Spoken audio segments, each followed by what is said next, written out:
The projector hummed, a soft, mechanical breath that filled the cavernous space of the movie theater. On the screen, a car chase was unfolding, all screeching tires and dramatic music, but the action barely registered in my mind. I was hyper-aware of the two people sitting on either side of me, a fact that should have felt comforting but instead sent a low, thrumming anxiety through my veins. To my left, Leo, my boyfriend of 3 years. To my right, Maya, my best friend since we were 14. This night was supposed to be different. It was supposed to be just Leo and me. We had been ships passing in the night for weeks, both of us drowning in the relentless tide of our careers. This movie date, planned for over a week, was to be our life raft. A few precious hours where we could just be us again, without deadlines, without emails, without the exhausting performance of being competent, capable adults for everyone else. We needed to reconnect, to find the easy rhythm we'd had before the world started demanding so much. But then, as always, Maya had called. The memory of her phone call just a few hours earlier played on a loop in my head, distracting me more effectively than any blockbuster could. My phone had vibrated on my desk, a frantic dance against the wood. Maya's name flashed on the screen. I'd smiled, a genuine one, happy for the distraction from a particularly dry report. But the moment I answered, the smile vanished. Clara. Her voice was a watery mess, choked with sobs she was clearly milking for maximum effect. I knew the cadence of her real cries, the ones that were quiet and broken. This was a performance. He did it again. That absolute jerk, Mark. I leaned back in my chair, pinching the bridge of my nose. What happened now, Maya? He promised. He promised we'd spend the evening together. A nice dinner, just the two of us. And then an hour ago he texts me. A sudden business trip. Can you believe it? On tonight of all nights. Her voice climbed an octave. I don't want to be a lonely, pathetic creature all by myself on a Friday night, Clara. You have to come keep me company. A cold dread pooled in my stomach. Oh Maya, I'm so sorry. But I can't. Leo and I have plans tonight. We really need this. There was a sharp intake of breath on the other end of the line. Then her tone shifted, the tears evaporating as if by magic, replaced by a playful, wheedling note I knew all too well. So, bring me along. It's not like I haven't been the third wheel before. I'm an experienced third wheel, Clara. A professional. I promise I'll sit quietly and not bother you two lovebirds. I'll just be a happy little ghost. It's not about that, I started, my voice tight. It's just, we planned this as a date. Just the two of us. And now it'll be the three of us. It'll be more fun, she insisted, her laughter tinkling and false. Come on, Claire. Don't be like that. I'm your best friend. I'm hurting. Are you really going to abandon me for a guy? The guilt trip was expertly deployed.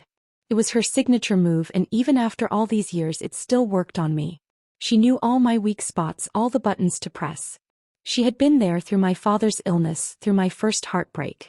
How could I say no to her when she was in distress?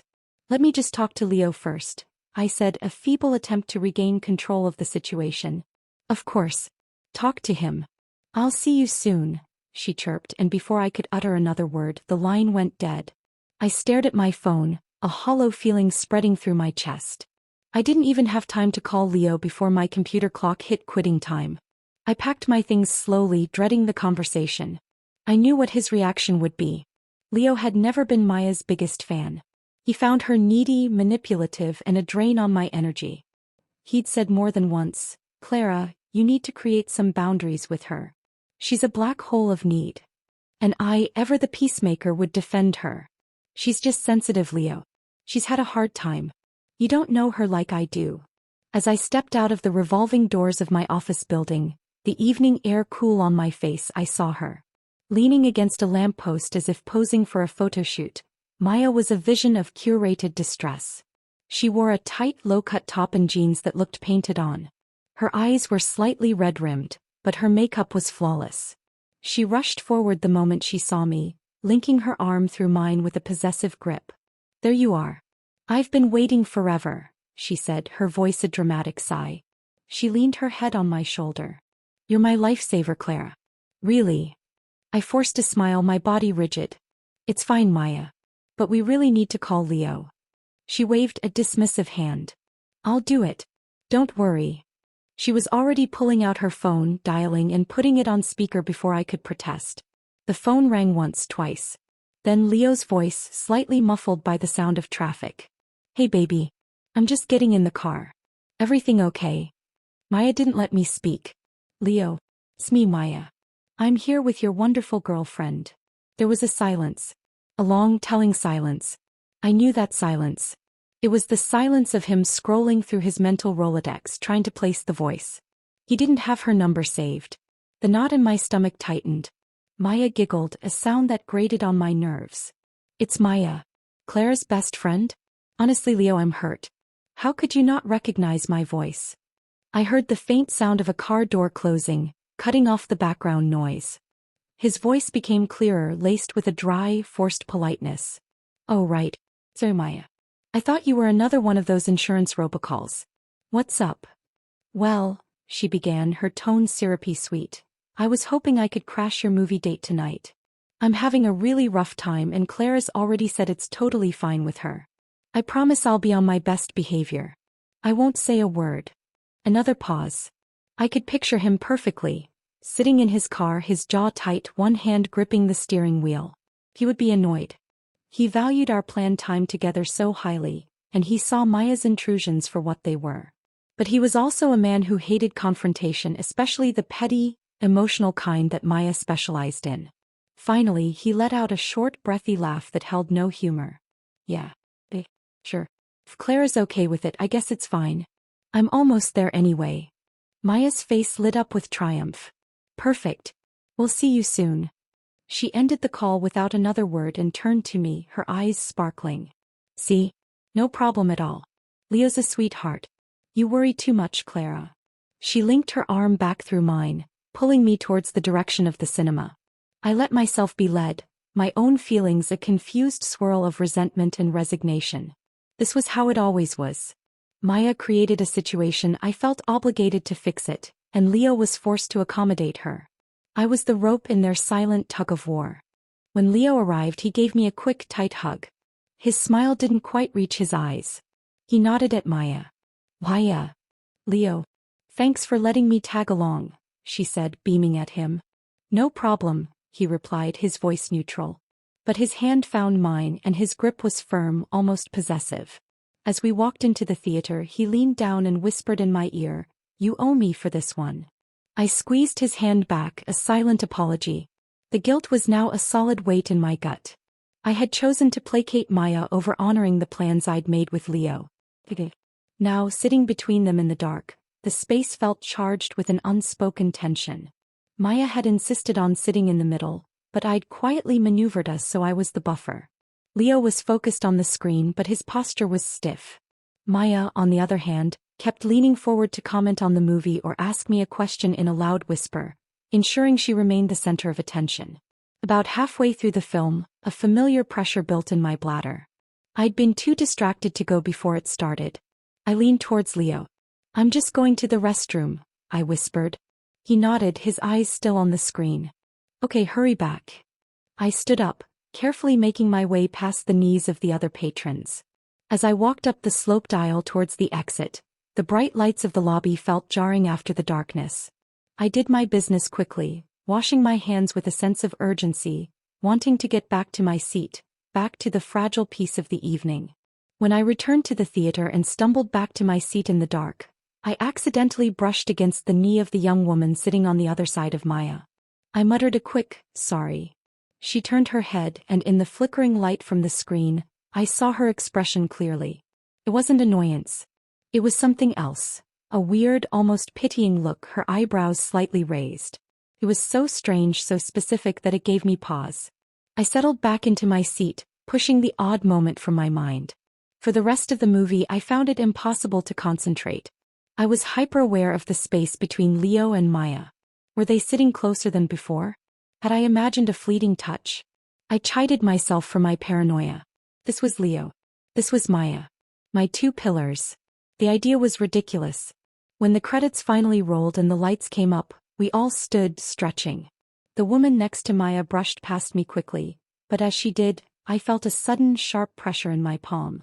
Her fingers had slipped something into my hand. I looked down, stunned. It was a small, crumpled piece of paper. My heart began to hammer against my ribs. I uncurled my fingers just enough to see the hastily scrawled words. The world seemed to slow down, the noise of the exiting crowd fading into a dull roar. The note read, "Your boyfriend and your best friend hugged and kissed while you were in the restroom." I stopped dead, my blood running cold. The note felt like a live wire in my hand. I looked up, my eyes darting between Leo and Maya, who were gathering their coats, oblivious.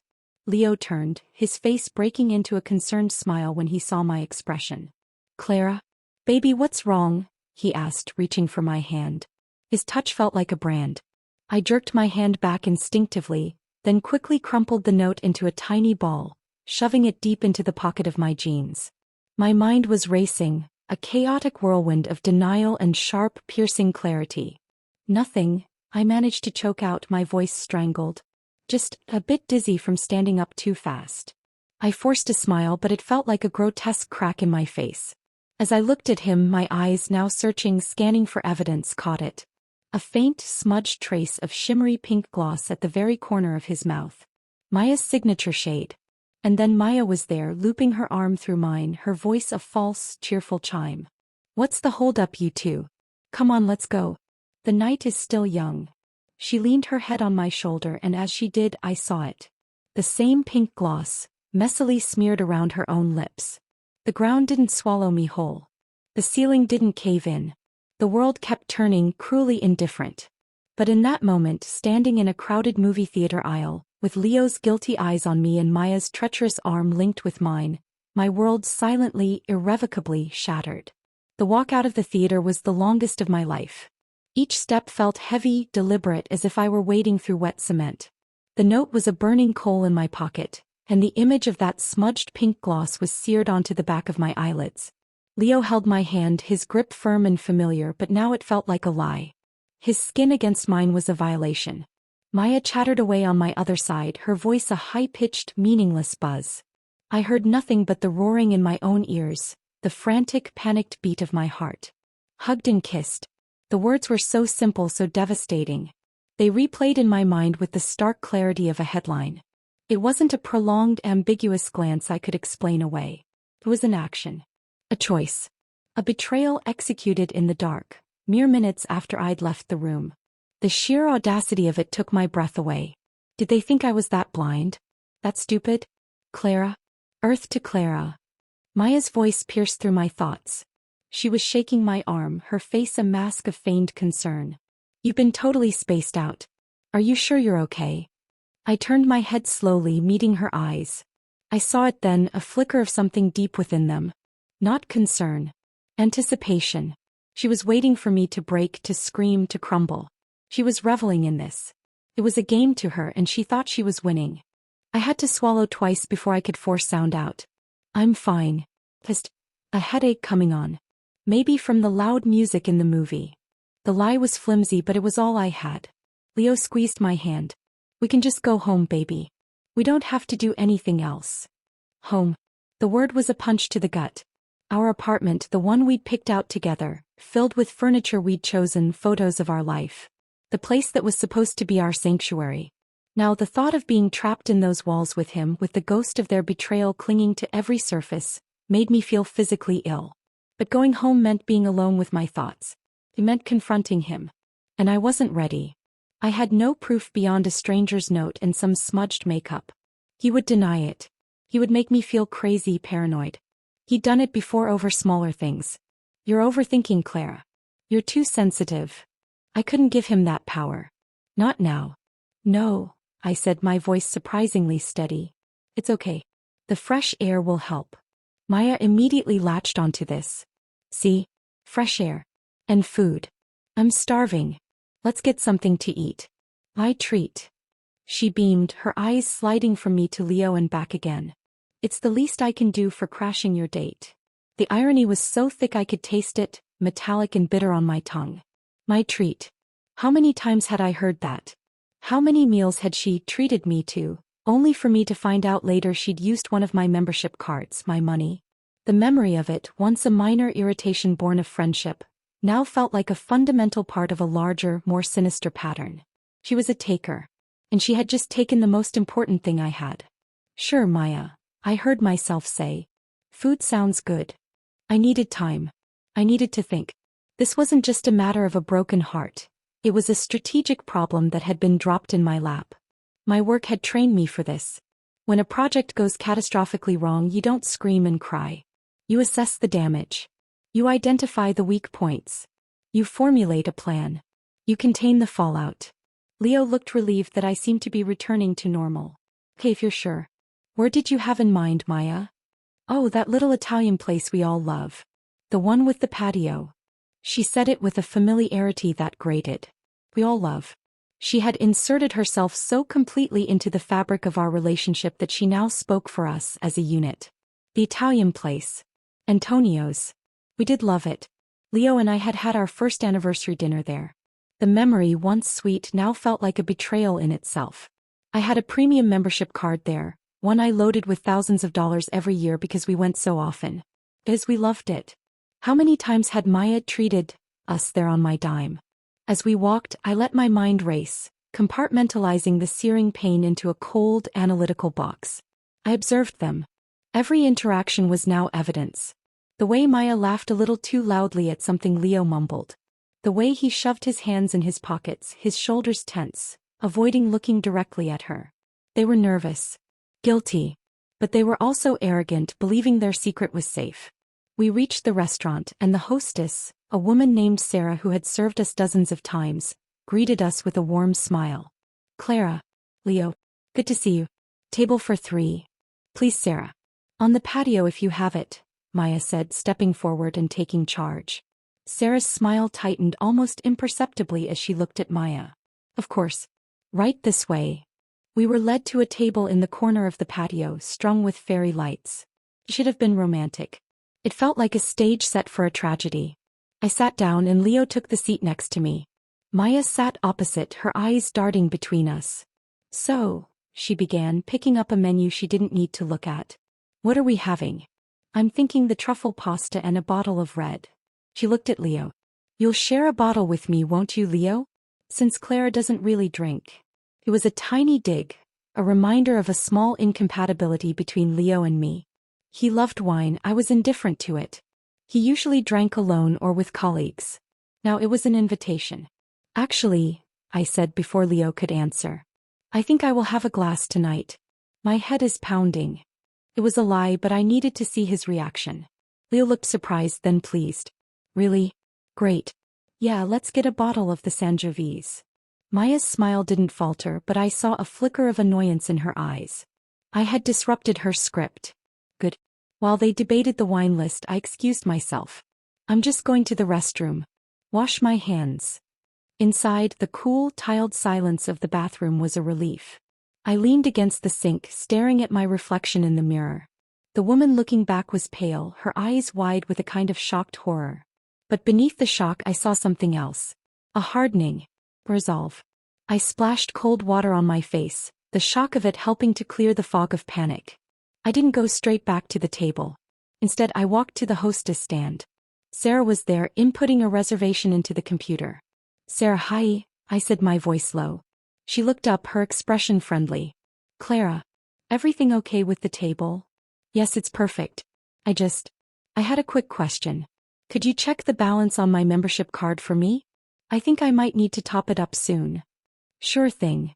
He typed my name into the system. Her smile faded slightly as she looked at the screen. Huh. That's odd. You had a $5,000 balance last month. There's only about 1,000 left. The confirmation hit me like a physical blow, but I kept my face neutral. Really? Are you sure? I haven't been here in weeks. Sarah leaned closer, her voice dropping to a conspiratorial whisper. I probably shouldn't say this, but, your friend? The one with you tonight? She's been in a few times. Big groups. Always says it's her treat, but she uses your card number. She spent nearly $3,000 just last week. He gave me a sympathetic look. I thought you knew. I felt a cold fury rising, so intense it was calming. It burned away the last vestiges of my grief, leaving behind pure, sharp focus. Thank you, Sarah. Actually, could you do me a huge favor? Could you change the settings on that card so that only I can use it? My physical card with my ID. No one else. Sarah nodded, a look of understanding passing between us. Consider it done. I walked back to the table, my heels clicking a steady, determined rhythm on the patio stones. The balance on that card was just a number. But it was proof. Proof of a pattern of entitlement and deceit that went far deeper than I had ever wanted to admit. It was the first piece of my puzzle. When I sat down, the bottle of wine was already open. Maya was pouring a generous glass for Leo and herself. Everything okay? Leo asked, his hand coming to rest on my knee. I looked at his hand, then at his face. I saw the faint, almost invisible trace of pink still clinging to his skin. I saw the guilt in his eyes, masked as concern. And I saw Maya watching us, a smug little smile playing on her freshly glossed lips. I smiled back. It was the most difficult performance of my life. Everything's fine, I said, my voice sweet and light. Just perfect. I picked up my glass of wine, the deep red liquid like blood in the crystal. I took a sip. Tasted like nothing. I was no longer a victim in this story. I was the director. And the show was just beginning. The pain was still there, a raw, bleeding wound, but I was learning to function around it. To use it. They thought they had broken me. But they had only awakened me. And they had no idea what I was capable of. The wine was acid on my tongue, but I swallowed it with a smile. I let the conversation wash over me, a meaningless drone of Maya's exaggerated complaints about Mark and Leo's monosyllabic, nervous replies. I was a scientist observing a fascinating, repulsive species. Every laugh from Maya was a data point of her arrogance. Every avoided glance from Leo was a confirmation of his guilt. My mind was no longer a chaotic storm of emotion. It was a war room. The note in my pocket was the initial intelligence report. The lipstick smudge was photographic evidence. The drained membership card was financial proof of a long-standing pattern of exploitation. I had everything I needed to launch a full-scale confrontation. But that would be too easy for them. An explosive argument, tears, dramatic exits. That was the kind of messy, emotional scene Maya thrived on. It would make her the center of attention, the tragic other woman. And it would allow Leo to play the remorseful, confused man, caught in a moment of weakness. They didn't deserve the catharsis of a classic breakup. They deserved a slow, meticulous unraveling. They deserved to become so entangled in the web of their own lies that they strangled themselves with it. The opportunity presented itself when Maya, emboldened by the wine, leaned across the table, her cleavage prominently displayed, and challenged Leo. I bet I can outdrink you. 3-1. Easy. Leo chuckled, a dry, uncomfortable sound. Is that so? I saw my opening. A chance to shift the dynamic, to remind them both that I held knowledge they didn't know I possessed. I didn't look at Maya. I looked directly at Leo, my voice dripping with a wifely, condescending concern that I knew would infuriate her. She must be sleep-talking while still awake, I said dryly, taking a delicate sip of water. Maya's head snapped toward me. The flirtatious glint in her eyes vanished, replaced by a flash of genuine irritation. What do you mean sleep-talking? Am I not impressive, Clara? She threw the question at me, a challenge. I held her gaze, my expression innocent. This was the first test. How far could I push before she suspected I knew? Oh, you're impressive, Maya, I said, my tone sweetly venomous. I'm just thinking about your health. You forget that after the last time you were in the hospital, the doctor was very clear. Your body has been through too much. You need to take care of it. I paused, letting the ambiguity hang in the air before delivering the precise surgical strike. Or else it might be impossible for you to have children in the future. The effect was instantaneous. Maya froze.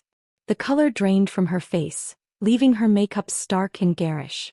The memory of the abortion, the one I'd taken her to, the one she'd sobbed through, was a raw nerve, and I had just slammed my fist on it. Pain, then pure, unadulterated fury flashed in her eyes. She shot up from her seat, her chair scraping loudly against the patio stones. What nonsense are you spouting? She hissed, her voice low and venomous. I tilted my head, a picture of naive confusion, and turned to Leo. Well, you were just picking on my future husband. I'm only protecting him. I gave a little shrug, as if saying a little harmless nonsense between friends was perfectly normal. I watched the conflict play out on her face. She wanted to scream. She wanted to lunge across the table and scratch my eyes out. But she couldn't. Not in front of Leo.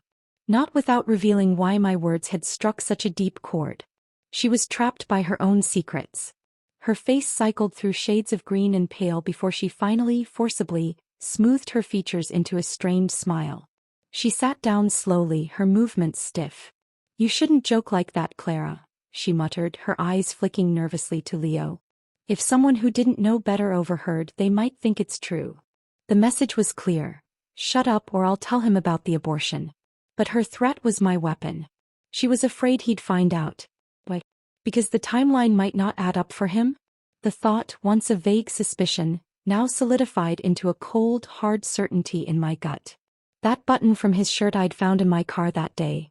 It wasn't a coincidence. I decided to twist the knife further. I adopted a cheerful tone, changing the subject to the one I knew would cause her the most humiliation. "So," I said, "when are you and Mark finally going to make it official? Set a date." Maya's brows knitted together. "Why even bring him up? You know what he's like. How could I possibly marry him?" I nodded, feigning sympathy. "I get it. After all, the only reason you got together with him was that whole misunderstanding about him being wealthy. And now it turns out he's just, well, aimless. It's not surprising you'd feel stuck." I could see her gearing up for her standard speech. The one about how pitiful Mark was, how he needed her, how she couldn't bear to abandon him. So I cut her off at the pass. I leaned forward, my voice dropping to a confidential whisper, though it was loud enough for Leo to hear every word. "But then again, Mark is so unstable. You picked the wrong person and now you're stuck. He's threatened to, what was it he said? Hurt your family if you try to leave him." I shook my head, my eyes wide with exaggerated pity. "You can't just switch boyfriends. You're trapped with him. Oh Maya, it must be so hard on you."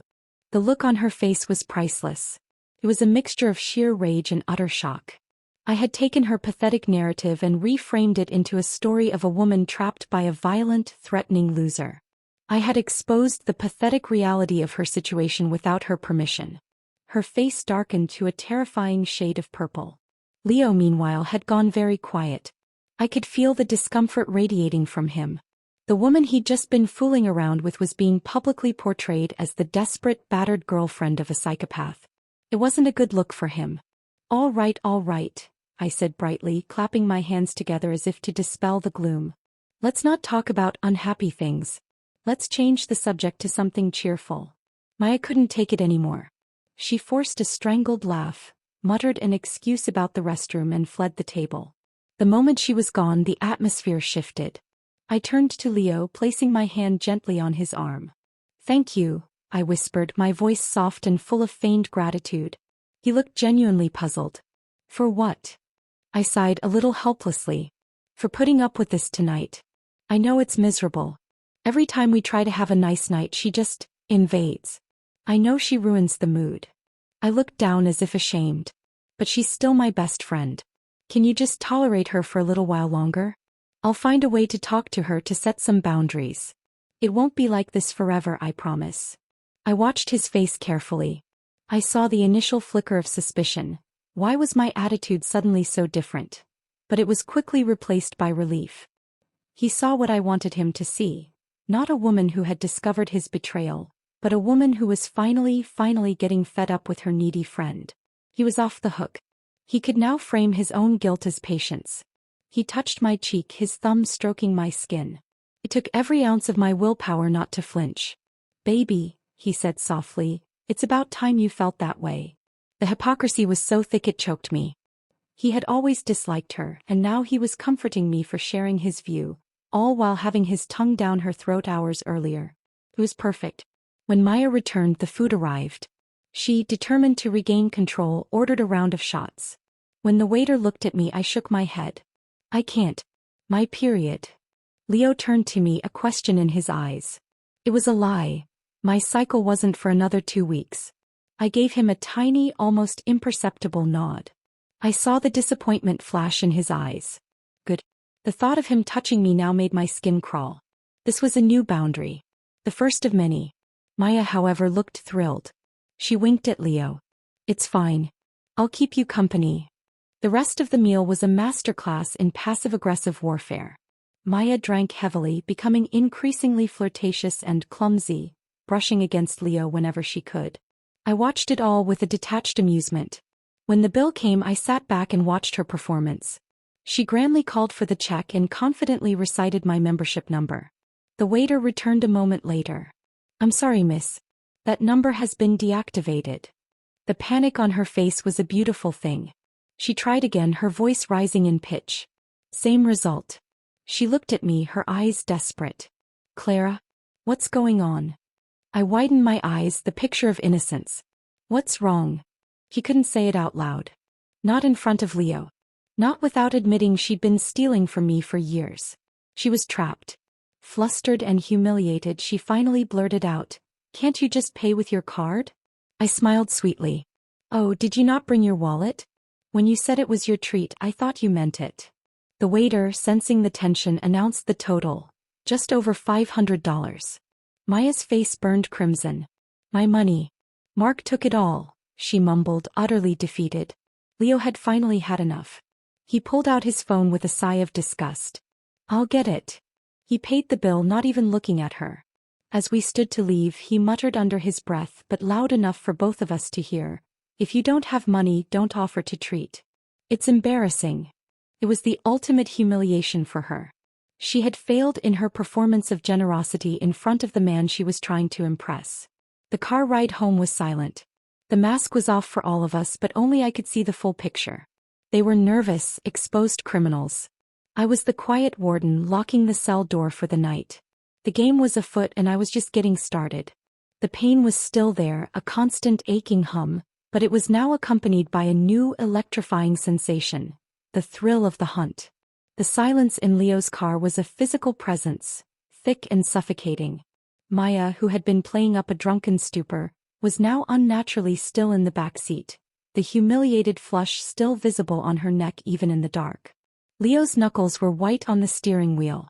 I sat in the passenger seat, staring out the window at the streaks of city light, my face a calm mask that hid the furious, calculating engine whirring inside my head. The evening had been a successful reconnaissance mission. I had confirmed their guilt, probed their weaknesses, and planted the first seeds of doubt and discord. Maya's pride was shattered.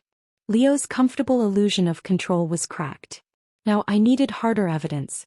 I needed irrefutable proof, not for me but for the world. For the final public unraveling I was already planning. As we pulled up to our apartment building, the place that was no longer a home but a crime scene, Maya revived her performance. She stumbled getting out of the car, slumping against Leo with a theatrical groan. "Whoa, the room is spinning. Emily, I didn't bring anything with me. Can I just crash at your place tonight? I can't go home like this." I saw the panic in Leo's eyes. The last thing he wanted was her under our roof, a walking, talking reminder of his betrayal. He looked at me, a silent plea to refuse.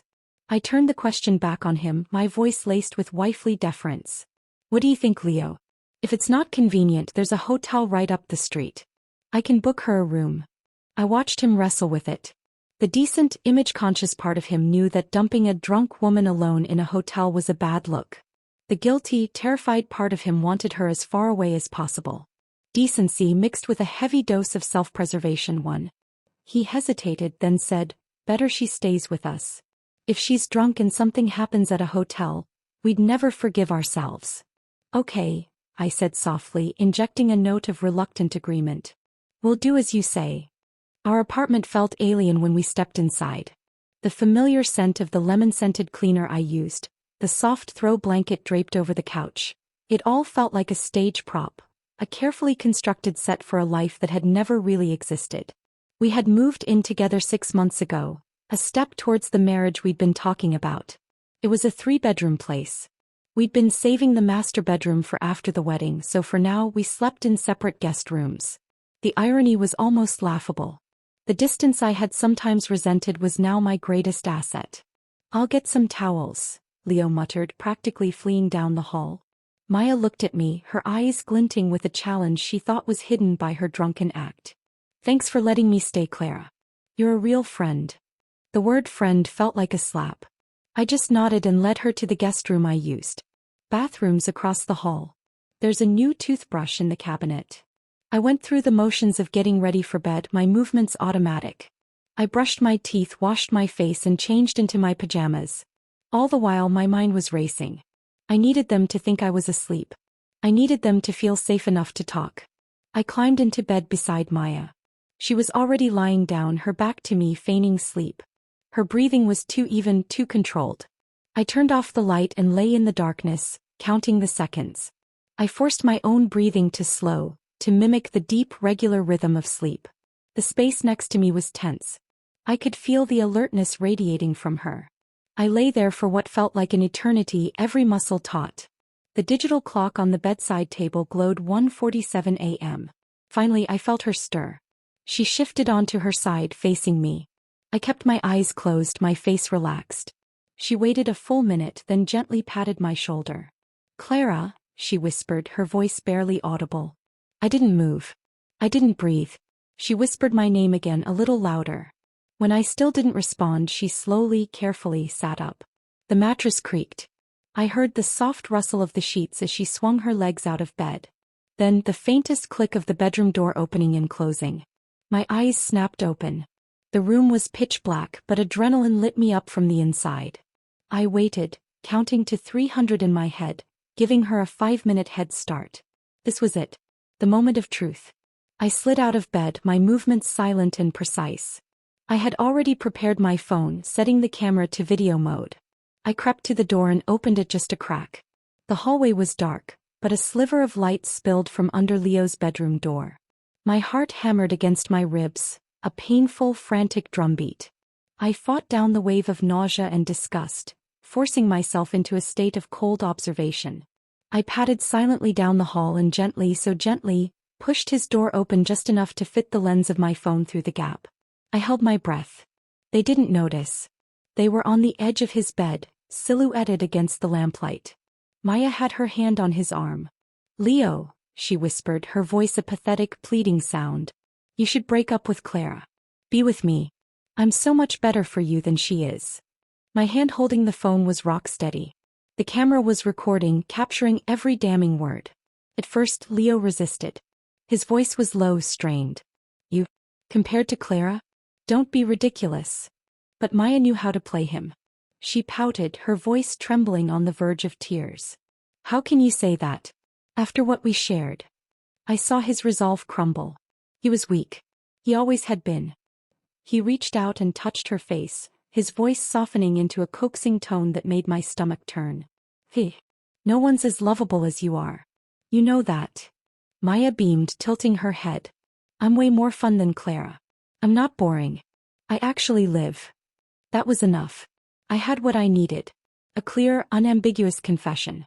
Before they could notice the sliver of light from the hallway or the faint whir of the phone, I pulled back. I retreated to my room, closed the door and leaned against it, my whole body trembling. I saved the video, then sent a copy to a secure cloud drive I'd set up earlier. Then I sat on the edge of the bed, the phone cold in my hand. The emotional dam I had so carefully constructed finally broke. Silent, wrenching sobs shook my body. I cried not for the loss of Leo. That grief felt distant, almost academic now. I cried for the betrayal of the girl I'd known since we were 14. I cried for the years of friendship I had thought were real. I cried for my own blindness. The pain was a raw, physical thing, carving me out from the inside. It felt like my heart was being shredded, bleeding out onto the sterile, impersonal carpet of the guest room. Why? The question echoed in the silent, dark room. Was there no such thing as true loyalty? Was every man just an opportunist waiting for a tempting enough offer? I had given Maya everything, my trust, my support, my money. I had defended her to Leo time and again. And this was my reward. To be discarded like yesterday's news by the two people who were supposed to be my anchors. The agony was unbearable, but strangely, as the storm of tears passed, a profound sense of clarity washed over me. A cold, clean relief. The pretending was over. The doubt was gone. I had cut the tumors out of my life in one swift, brutal stroke. It was horrifying, but it was also a liberation. I wiped my face, my breath shuddering. This wasn't the end. It was the beginning. People like them didn't just get to walk away. They needed to pay a price. A real one. The first person who came to mind was Mark, Maya's volatile boyfriend. He was the perfect blunt instrument. 2 days later my opportunity came. Leo told me he had to leave town for an overnight business trip. The lie was so transparent it was almost insulting. Within the hour, Maya called me, her voice wheedling. Clara, I have a bit of an emergency. I need to borrow some money. Just a little. Can you help me? She had never directly asked to borrow money before. She'd just taken it. She was testing the new boundaries, sensing my reluctance to fund her life anymore. I made my voice sound concerned. Oh Maya, I'm so sorry. All my cash is tied up in investments and fixed deposits right now. I don't have anything liquid. She begged, her voice taking on that familiar, tearful tone. Please Clara, just this once. It's really important. I feigned reluctant sympathy. Well, I do have a credit card. If you're truly desperate you could use it for now. But you'll have to pay me back soon, okay? She gushed with gratitude. Of course. Thank you, thank you, thank you. You're the best. I gave her the details, a cold smile on my face. Every transaction would be visible to me. It was a digital leash. And just as I expected, a few hours later, a charge appeared for a hotel. A nice one. And another charge from an upscale adult store. The recipient listed as Mr. Shaw, Leo's surname. It was time to unleash the hound. I knew exactly where to find Mark, thanks to Maya's constant complaining. He was in a grimy internet cafe near their apartment, a place he treated as a second home. I drove there, the video of his girlfriend's betrayal saved and ready on my phone. I found him exactly where I thought I would, slumped in a stained chair, a cigarette dangling from his lip, his eyes glued to a violent video game. I waited patiently until his round ended. Mark, I said, stepping forward. He didn't look away from the screen. Busy. I need your help finding Maya, I said, my voice calm. No time, he grunted, already queuing up another game. I played my card. It's about money. She borrowed $5,000 from me this morning. I've got the cash right here, but I can't get hold of her to give it to her. I thought maybe you could take it to her. At the word money, his head snapped around. His eyes, previously glazed over, sharpened with greedy interest. How much? Where is she? 5,000. She's at a hotel. The Grand Regency. Room 814. He frowned, his game forgotten. A hotel? What's she doing at a hotel? I shrugged, feigning ignorance. You're her boyfriend. I thought you'd know. I tried calling her, but her phone's off. Maybe it died. His temper, always simmering just beneath the surface, flared instantly. He snatched the envelope of cash from my hand. I'll take it to her myself. I handed him the hotel address, which he already knew. I hope everything's okay, I said innocently. He didn't answer. He stormed out of the internet cafe, a man on a mission. I followed at a distance, my own mission clear. I had already booked a room on the same floor. The trap was set. Now I just had to watch it spring. I drove to the Grand Regency by a different route, my heart a cold, hard stone in my chest. There was no guilt, only a grim sense of purpose. I had reserved a room on the 8th floor under a fake name, paying in cash. A few trusted friends were stationed in the lobby and near the elevators, their phones ready. We had a group chat open, a silent nerve center for the operation.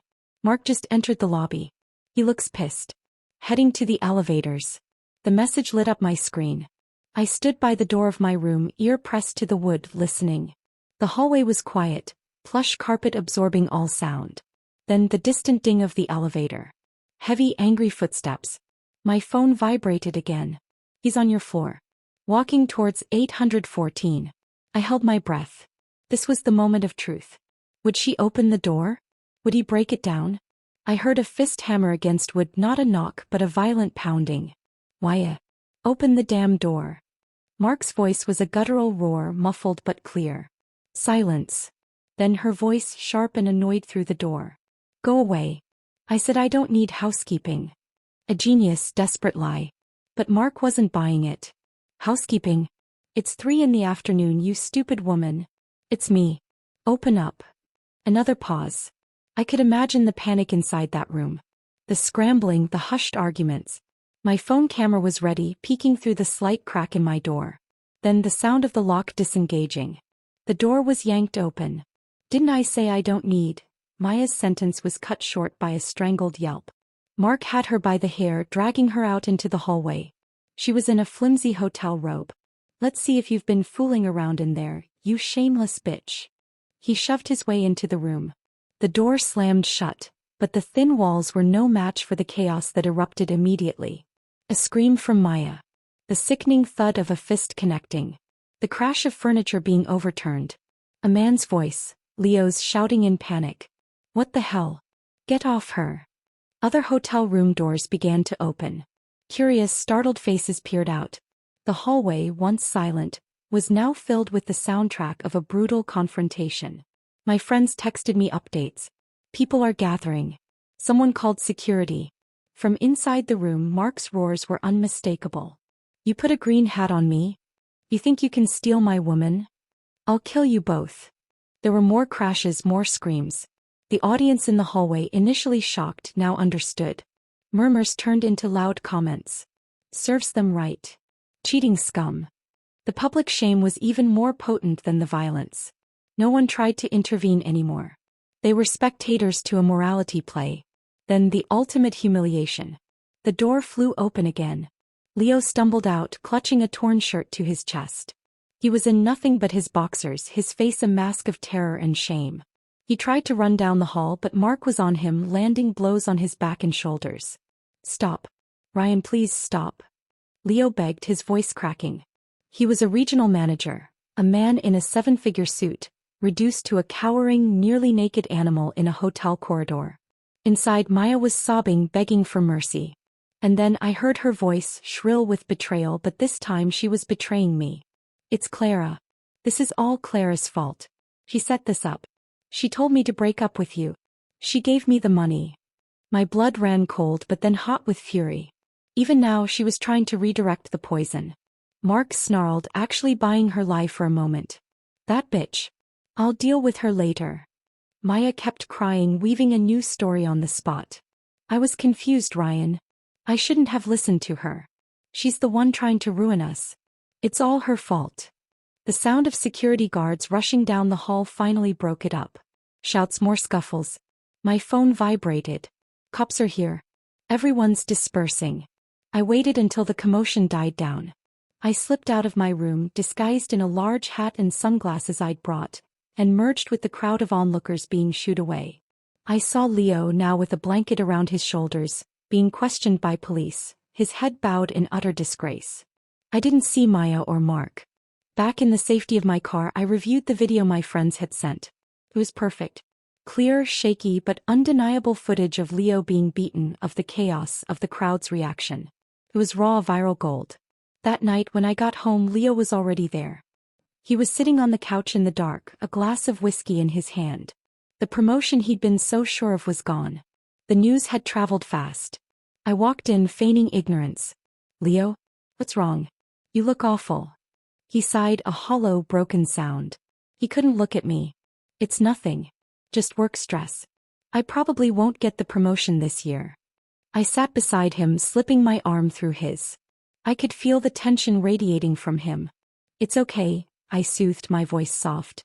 Even without a promotion, you're still the best in my eyes.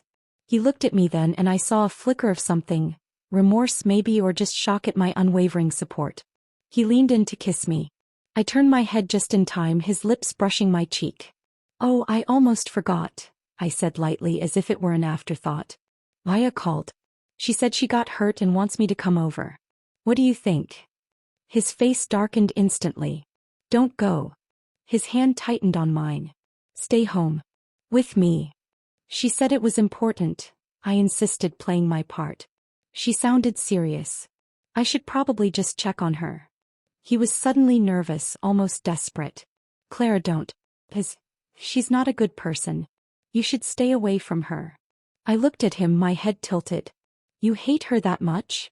He actually nodded, the hypocrisy so thick it was almost comical. Yes. I do. I'll be quick, I promised, extracting my hand. I just want to make sure she's okay. Before he could argue further, I stood and walked out the door. The final act with Maya was waiting. Downstairs at her apartment complex, I texted her that I was lost, that I couldn't remember which building was hers. I told her to come down and get me. She took her time, finally emerging with a face full of impatience and visible bruises. A purple shiner was blooming around her eye and her lip was split. "Are you really that careless?" she snapped. "You can't even remember where I live?" I didn't bother with a pretense of concern. I smiled, a cold, sharp smile that didn't reach my eyes. "So," I said, my voice flat. "You got worked over, huh?" She froze, then exploded. "Clara, are you laughing at me?" My smile widened. "Isn't it obvious?" Something in my expression, the complete lack of surprise or sympathy, finally clicked in her brain. Her eyes narrowed, the pieces falling into place. The borrowed credit card. The specific hotel. "You," she hissed. "You sent Mark there, didn't you?" I shrugged, my gaze steady. "Took you long enough to figure it out." The mask of friendship was gone.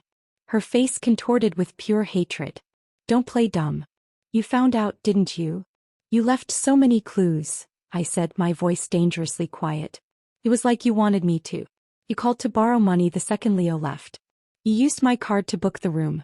You even used his name for the deliveries. You weren't exactly subtle." She snorted, a bitter, ugly sound. "Guess you're not completely stupid.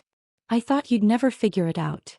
She crossed her arms, a defiant glint in her swollen eyes. "So, when are you breaking up with Leo?" The audacity was breathtaking. "Already trying to take my place?" She gave me a look of pure contempt. "When it comes to handling men, you can't compete with me. If you don't dump him, he'll kick you to the curb sooner or later." "I'll admit," I said, my voice like ice, "I can't play men the way you do. After all, who else but you could be pregnant with her boyfriend's child and still be hooking up with other men?" I took a step closer. "That baby you lost, don't tell me that had nothing to do with you and Leo."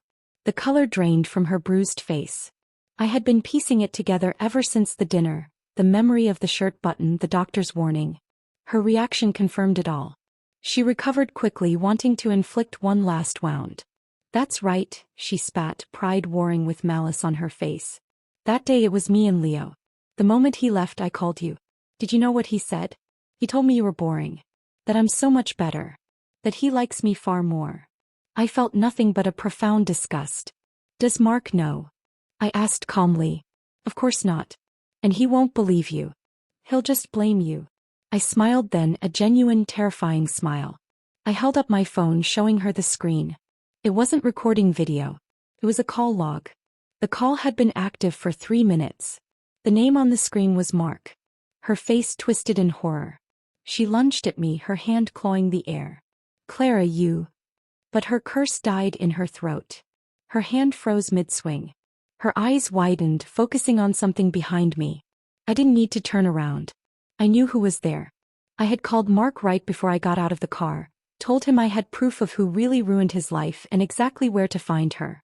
I walked past her, not even sparing her a second glance. I got into my car and drove away. In my rearview mirror, I saw Mark standing there, his face a thundercloud of rage. And I heard Maya's scream, a raw, terrified sound, pierce the afternoon air. I didn't flinch. I just drove, the path ahead finally clear. The drive home was conducted in a state of eerie, crystalline calm. The screaming I left behind felt like it belonged to another universe, a distant radio drama I'd switched off. My hands were steady on the wheel. There was no triumph, only the grim satisfaction of a necessary task completed. The video of the hotel beating was already uploaded, queued with an anonymous account, ready to be sent with a single click. But first I had to deal with the source of the infection waiting for me at home. When I opened the apartment door, the scene was exactly as I'd pictured it. Leo was on the sofa, but he wasn't lounging. He was kneeling on the floor in front of it, his head in his hands. He looked up as I entered, and his face was a wreck of tears and snot. The proud, polished man was gone, replaced by a sniveling child caught with his hand in the cookie jar. "Clara," he choked out, scrambling toward me on his knees. "Clara, I'm so sorry. Please, please, you have to forgive me." I closed the door softly behind me and leaned against it, saying nothing. I just watched him. I wanted to remember every detail of this groveling. "It didn't mean anything," he wept, clutching at the hem of my coat. "I swear to God it was nothing. She came on to me. She seduced me. It was a moment of weakness, baby. A stupid, stupid mistake." I remained silent, my arms crossed. My silence was more unnerving to him than any scream. "I never loved her," he insisted, his voice rising in pitch. How could I? She's nothing compared to you. She was just a thing. Free toy. You know how men are. It's a weakness. Please give me another chance. I'll never even look at another woman again. I'll do anything. The words were like acid. Free toy. He was throwing her under the bus to save himself, just as she had tried to throw me under the bus to save herself. They deserved each other. I stared down at him, at the pathetic figure he cut, and I felt nothing but a vast, empty contempt. Get up, Leo, I said, my voice flat and devoid of emotion. You look ridiculous. He stumbled to his feet, his eyes pleading. I walked past him into the bedroom I used. I pulled out a suitcase and began to pack.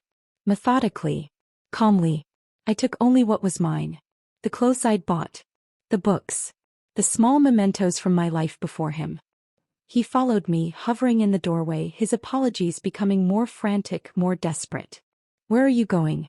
We can fix this. We can go to counseling. Please, Clara, don't do this. I ignored him. I zipped up the suitcase and turned to face him. The time for pretense was over. It's over, Leo, I said, and the finality in my voice finally silenced him. There is no way to fix. You didn't make a mistake. You made a choice. A series of choices. And so did I. His face was blank with confusion. What choices? The choice not to scream at you in the movie theater, I said, counting them off on my fingers. The choice to let her humiliate herself at dinner. The choice to record you both in this very apartment. The choice to send Mark to that hotel. I picked up my suitcase. And the choice to make sure you both pay for what you did. The color drained from his face. The video? I smiled then, a thin, cold smile. Oh, it's a very good video. Very clear. I thought your colleagues should see it. Especially David. David was his arch-rival for the promotion. Leo's legs seemed to give way. He slumped against the doorframe. You didn't. I did. I walked towards the door and he was too broken to stop me. And I sent a few other things too. To your mother. Your father. Your sister. The family group chat. They always thought you were so perfect. I thought they deserved to know the real you. The horror on his face was absolute. The destruction of his career was one thing. The destruction of his cherished image within his family was another level of ruin entirely. I had taken everything from him. As I walked out the door, I didn't look back. The sound that followed me wasn't a plea but a low animal moan of utter despair. In the car, I finally pressed send on the video. Then I opened the files on my phone. I had edited together a masterful collection. The video of them whispering in his bedroom, and the audio of him calling her a free toy. I sent it all to Maya with a simple message. A souvenir. Then I drove to a quiet coffee shop, ordered a tea and watched the storm break online. The video spread like wildfire. It had everything: violence, scandal, a half-naked, high-flying executive getting his comeuppance. The comments were a river of schadenfreude. Scumbag. Karma. Serves him right. News of his firing from the company was confirmed by a press release by morning. The scandal was too great. His reputation was toxic. I also posted the video from my own public social media account. But I framed it with a story. My story. The story of a woman betrayed by her best friend and fiancé. I wrote about the years of friendship, the subtle manipulations, the financial leeching. I didn't sound angry. I sounded sad, dignified, and resolute. The public sympathy swung firmly to my side. I was the wronged woman who had handled her business with devastating efficiency. A few days later, I heard from an old contact at Leo's company. He'd been applying for jobs, but no one would touch him. The video followed him everywhere. He'd finally taken a position at a no-name firm, a humiliating step down with a salary that was a fraction of what he used to earn. For a man who lived for status and appearances, it was a fate worse than poverty. As for Maya, the consequences were even more brutal. Ryan had beaten her so severely she'd ended up in the ICU. Leo, in a final pathetic act of whatever twisted feeling he had for her, had been the one to call the police. Ryan was arrested. But the videos I'd posted worked against her even in this. The authorities saw the evidence of her affair, and my public account detailed how her reckless behavior had led to the loss of Ryan's child. His claim that he'd been provoked was believed. He was sentenced to a mere 3 months. I moved into a sleek, modern apartment that was entirely my own. I didn't just survive, I thrived. I poured all the energy I'd once spent on managing Leo's ego and mitigating Maya's dramas into my work. 3 months after the scandal, I earned a major promotion, my success untainted by the mess I'd left behind. The pain was still there, a scar that would always be tender to the touch, but it no longer controlled me. It had become a part of my history, a lesson etched into my bones. I was free. Truly, utterly free. But the story wasn't quite finished. There was one last thread to be pulled, one last consequence to unfold. And it would come from the most unexpected place of all. The silence in my new apartment was a balm. It was a clean, modern space with floor-to-ceiling windows that looked out over the city, and it held no ghosts. There were no memories of Leo in the minimalist furniture, no echoes of Maya's dramatic sighs in the open-plan living area. This was a place built for me. The only sounds were the gentle hum of the refrigerator and the distant, muffled sounds of traffic 10 stories below, a urban lullaby that spoke of life moving forward, indifferent to my personal dramas. The first few weeks were a study in reclamation. I went to work, I came home, I cooked simple meals for myself. I did not cry. The tears had been burned away by a cold, purifying fury that had since settled into a quiet, unshakable resolve. I was like a convalescent after a serious illness, weak but clear-headed, rediscovering the simple mechanics of living without the weight of 2 parasitic souls attached to me. News of their fates trickled in not because I sought it out but because the world, especially our interconnected social circle, is a small and vicious place. Leo's fall was swift and absolute. A former colleague, someone who had always been secretly jealous of his rapid rise, sent me a link to his new company's website. There he was in a pixelated headshot, listed as a junior account manager, at a firm I'd never heard of. The bio was a masterpiece of vague euphemisms, a far cry from the glossy, self-aggrandizing profile he'd had on his previous company's site. The salary I knew would be less than what he used to spend on suits in a single season. For a man whose identity was so tightly wound around his career and his financial status, this was a living death. I allowed myself a single sharp pang of something that might have been pity, but it was quickly extinguished by the memory of his kneeling, pleading form. He had made his bed in the gutter. I felt no obligation to lie in it with him. Maya's path was darker, more brutal. I received a message from a mutual acquaintance, a woman from our high school days who had always seen through Maya's act. The message was simple. Saw Maya at the grocery store. He had a black eye. Looked terrified. Ryan's out. The 3-month sentence had flown by. He was released and true to form he had gone straight back to her. The cycle of violence I had set in motion had not been broken by his brief incarceration. It had been intensified. She was now his full-time prisoner, forced to work a menial job to support his habits, her paycheck his to squander, her body his to punish. The acquaintance added she saw me and looked away. Like she was ashamed. I didn't respond. There was nothing to say. She had chosen her monster over and over, and now she was living with the consequences of that choice. I thought these updates would bring me a sense of victory, of closure. But they didn't. Instead, they left me with a hollow feeling. Their suffering did not heal my wounds. It simply confirmed that the people I had loved were as small and pathetic as they had proven themselves to be. The grand revenge I had orchestrated felt less like a triumph and more like the disposal of toxic waste. Necessary but not something to be celebrated. One evening, about 5 months after I'd walked out of our old apartment for the last time, I was working late in my home office. The city lights twinkled below, a galaxy of ambition and anonymity. My phone buzzed with an unknown number. I usually let such calls go to voicemail, but a strange intuition made me answer. Hello. There was a long silence on the other end, filled only with the sound of ragged breathing. Then a voice I barely recognized, hoarse and broken. Clara. It was Leo. My entire body went cold. I said nothing, waiting. Good. I know I shouldn't be calling. I needed to hear your voice. His words were slurred, thick with alcohol or despair, probably both. I remained silent. My silence was a weapon he knew well. It's all gone, he whispered, and I heard a sob catch in his throat. Everything. My job. My family, they can't even look at me. My sister told me I'm a disgrace. I stared out at the lights, my grip tightening on the phone. I felt nothing. Not anger, not satisfaction.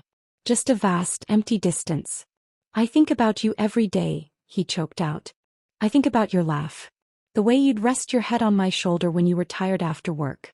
The way you always defended me even when I was a jerk. I had it all. I had you. And I threw it away for that. The raw, self-pitying agony in his voice was palpable. It was the confession he should have made months ago, but it was too late. It was like listening to a ghost mourn its own life. I dream about you, he continued, his voice dropping to a desperate whisper. But when I reach for you, you're gone. You just disappear. Clara, the regret, it's eating me alive. I ruined the best thing that ever happened to me. I'm so sorry. I'm so sorry. He was weeping openly now. I could picture him sitting in some dingy apartment surrounded by the wreckage of his own making.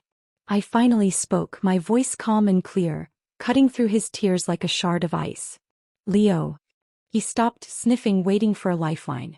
Don't call this number again, I said. And I ended the call. I set the phone down on my desk. My hand was steady. The encounter had been unsettling, but not for the reasons he might have hoped. It hadn't stirred up old feelings. Instead, it had solidified my newfound reality. His pain was his own. It had nothing to do with me anymore. I was no longer the supporting character in his tragedy. I was the author of my own story. I stood up and walked to the window, pressing my forehead against the cool glass. The city was vast and full of light. Betrayal hadn't destroyed me. It had, in the most painful way imaginable, set me free. The people I had lost were never truly mine to begin with. What I had built for myself since, my independence, my career, my peace, was worth infinitely more than anything they could have ever given me. I took a deep, clean breath. The ghost had been laid to rest. The echo had faded. My life, my real life, was just beginning. But even in the quiet, I knew one thing for certain. The story wasn't entirely over. There was one final, unexpected chapter waiting to be written, and it would arrive not with a scream, but with a quiet knock on my door. The knock on my door several weeks later was soft, tentative. It was a Saturday morning and I was curled up on my sofa with a book, a cup of tea steaming on the table beside me. The sound was so unlike the assertive, familiar rap of a delivery person or the cheerful bang of a friend that it gave me pause. A cold prickle of apprehension ran down my spine. Had Leo found me? Had Maya, in some final desperate act, tracked me down? I set my book down and walked to the door, my footsteps silent on the plush rug. I didn't look through the peephole immediately. I just stood there listening. There was no sound from the other side. No shifting weight, no impatient sigh. Just a waiting silence. Steeling myself, I leaned forward and looked through the fisheye lens. It wasn't Leo. It wasn't Maya. It was an older woman, her posture stooped with a weariness that seemed bone-deep. She had kind, tired eyes and wore a simple, faded coat. It took my brain a moment to place her, to connect this weary figure with the vibrant, smiling woman in the photos on Leo's mother's mantelpiece. Eleanor. Leo's mother. My first instinct was to not answer. To pretend I wasn't home. What could she possibly want? To plead his case? To curse me for destroying her golden boy? The part of me that was still raw, still defensive, wanted to slam 1,000 locks between us. But the woman on the other side of the door didn't look angry. She looked shattered. And something in that brokenness, so different from the performative grief of Leo or the dramatic victimhood of Maya, made my hand move against my better judgment. I unlocked the door and opened it slowly. Eleanor, I said, my voice neutral. She flinched slightly as if surprised I'd actually opened it. Her eyes, the same shade of brown as Leo's but clouded with a pain he could never comprehend, met mine. Clara. I'm sorry to just show up like this. I got your address from, well, it doesn't matter. She looked down at her hands, twisting a worn leather purse strap. May I come in? Just for a moment. I won't take much of your time. I hesitated, then stepped aside. Of course. She walked in, her eyes taking in the clean, bright space of my apartment. There was no judgment in her gaze, only a quiet acknowledgement of the life I had built without her son. She sat gingerly on the edge of the armchair I indicated, perching as if ready to flee at any moment. I sat back on the sofa waiting. The silence stretched, thick and uncomfortable. I'm not here to make excuses for him, she began, her voice trembling slightly. What he did, what they did to you, it was unforgivable. The statement was so stark, so devoid of the maternal defensiveness I had expected, that it disarmed me completely. I said nothing, just waited for her to continue. I saw the videos, she said, her eyes glistening with unshed tears. I read what you wrote. For weeks I told myself it was a mistake, a misunderstanding. That my boy, the boy I raised, couldn't be that man. She swallowed hard. But he is. And I have to live with that. She looked at me then, her gaze direct and full of a profound shame. I am so sorry, Clara. For the pain he caused you. For the years you wasted on him. I failed. I raised a son who could be so careless with someone's heart. Who could be so weak. This was not what I had prepared for. This was not an attack or a plea. This was a confession. An apology from a source I had never considered. Eleanor, you don't have to, I started, but she held up a hand. Yes, I do. I lost a daughter-in-law that day. I lost you. And I valued you. I always did. You were strong and kind, and you saw the best in him even when I worried that the worst was taking over. A single tear escaped and traced a path down her cheek. I'm not asking for your forgiveness for him. That's not mine to ask. I'm here to ask for your forgiveness for myself. For my failure. And to tell you that I'm glad you got away. The words hung in the air between us, healing and heartbreaking all at once. This woman, whose world had also been blown apart by her son's actions, had come not to salvage the wreckage but to acknowledge it. To absolve me of any lingering guilt I might have carried for the fallout that had ravaged his family. I felt the last remaining knot of anger and bitterness inside me begin to loosen. It wasn't about Leo anymore. It was about this human connection, this unexpected moment of grace. You didn't fail, Eleanor, I said softly, and I realized I meant it. He's a grown man. His choices are his own. She gave me a sad, grateful smile. You're kinder than I deserve. She stood up, smoothing her coat. I won't trouble you again. I needed you to know that. That someone from that part of your life sees you. And is proud of you for moving on. She walked to the door and I followed. As she stepped out into the hallway, she turned back. Be happy, Claire. You deserve it. And then she was gone. I closed the door and leaned against it, the quiet of my apartment settling around me once more. But it was a different quiet now. It was no longer the silence of absence, but of peace. Eleanor's visit had been the final, necessary act of closure. It had severed the last tie, not with anger but with a shared, sad understanding. Later that afternoon, I was cleaning out a box of old paperwork when I found a photograph tucked into a folder.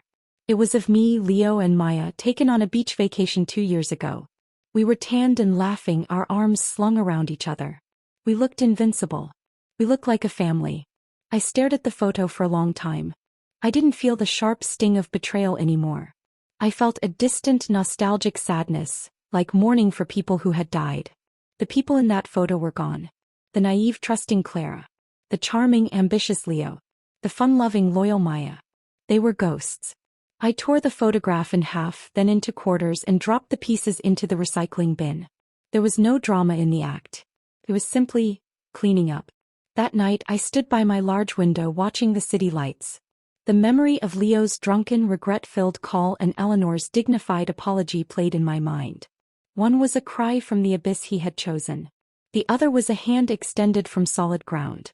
I realized then that true freedom wasn't about their punishment. It was about my own absolution. I had spent months believing I needed to see them suffer to be whole again. But Eleanor's visit had shown me that wholeness came from within, from releasing the story entirely. The betrayal had been a brutal education, but it had taught me the value of my own strength. The people I had lost were never the foundation of my happiness. They were just decorations. The foundation I had built for myself was stronger than anything they could have offered. I smiled, a genuine, unforced smile that felt good on my face. I closed the window, shutting out the cool night air. I turned my back on the glittering cityscape. The view was beautiful, but it was outside. My peace, my life was right here in the room with me. It was finally, completely over. And I was ready for whatever came next. The end.